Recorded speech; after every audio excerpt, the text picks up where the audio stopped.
I may not live to see our glory, but I will gladly join the fight.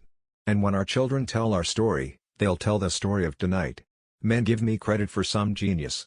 All the genius I have lies in this: when I have a subject in hand, I study it profoundly.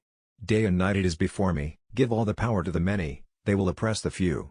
Give all the power to the few, they will oppress the many. A well-adjusted person is one who makes the same mistake twice without getting nervous. I have thought it my duty to exhibit things as they are, not as they ought to be. There is a certain enthusiasm in liberty, that makes human nature rise above itself, in acts of bravery and heroism. When the sword is once drawn, the passions of men observe no bounds of moderation. The Constitution shall never be construed to prevent the people of the United States who are peaceable citizens from keeping their own arms. If we must have an enemy at the head of government, let it be one whom we can oppose, and for whom we are not responsible. A nation which can prefer disgrace to danger is prepared for a master, and deserves one. Why has government been instituted at all?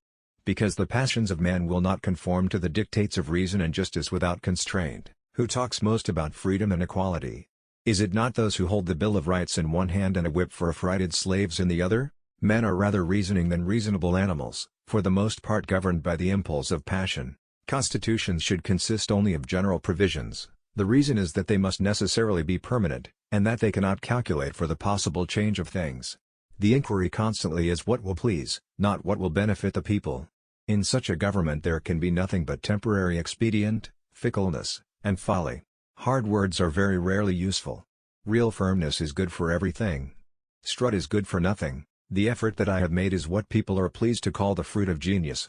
It is the fruit of labor and thought. The best we can hope for concerning the people at large is that they be properly armed. Men often oppose a thing merely because they have had no agency in planning it, or because it may have been planned by those whom they dislike. For in politics, as in religion, it is equally absurd to aim at making proselytes by fire and sword. Heresies in either can rarely be cured by persecution,